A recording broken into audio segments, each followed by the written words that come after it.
Uh, the next hand that I want to go over is Queen-Queen hand that I thought my opponent played really well. So I raised in second position full ring, and I got a caller in the small blind and the big blind. So I have 8-8. The flop comes King of Spades, Queen of Spades, 8 of Hearts. So I've got, in my mind, the nuts, because most people will 3-bet queens and kings pre-flop. And although I did raise an early position, which does leave it open to, a guy just flatting queens. But I mean, in all likelihood, I've got the best hand here on this flop, close to 100% of the time. So my opponent on the flop leads, and the small blind leads, and just so we know, we're all about 100 big blinds deep here.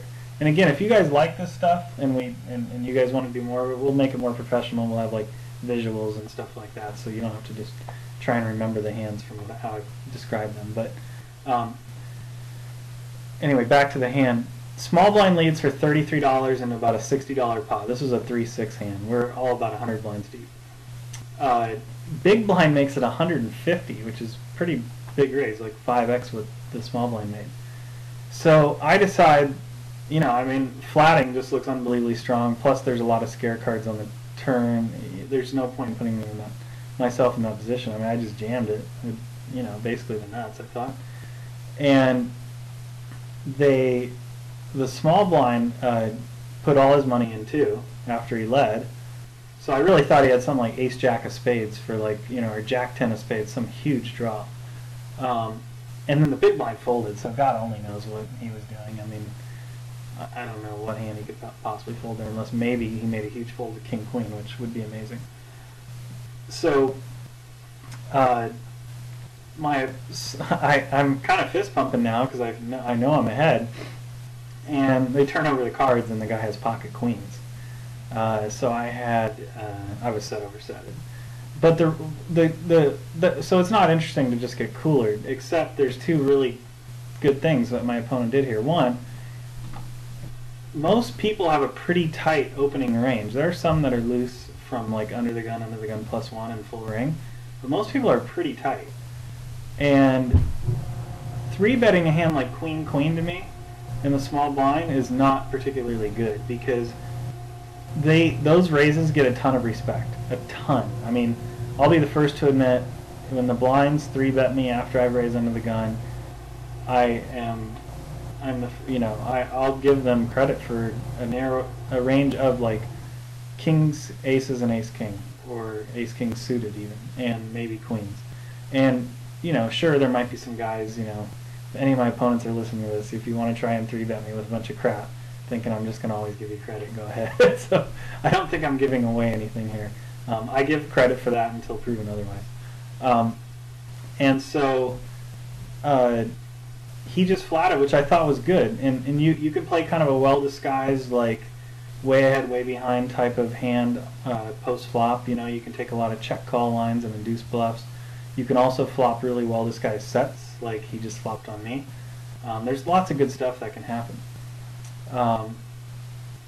If flop comes, well, we don't need to go into every little detail of what can happen, but the point is that I think 3-betting is kind of bad, and I think inducing bluffs / making sure you don't lose your whole stack to aces and kings is a better line to take.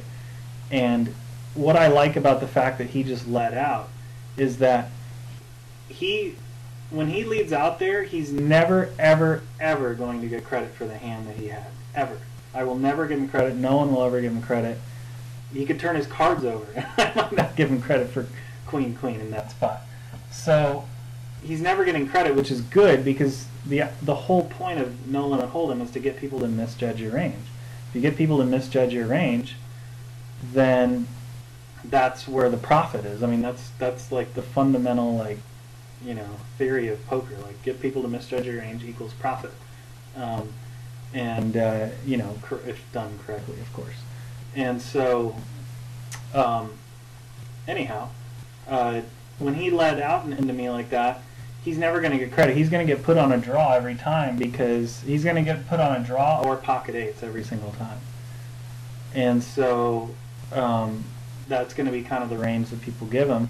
And so I obviously misjudged that range, and I got all the money in with one out. But that's not the point necessarily. Like, I probably would have also got all the money in with like hands like ace king. I would have got all the money in with, well, ace king I might have taken kind of like, I might have just called him the bunch because I was in position until the board got super ugly. But if the board went like deuce deuce on the turn and river, I would never fold ace king there because he can only have like pocket eights and king queen. And so anyway, he got me to misjudge his range, and it worked out real well for me. He stacked me, and I just thought he played the hand really well.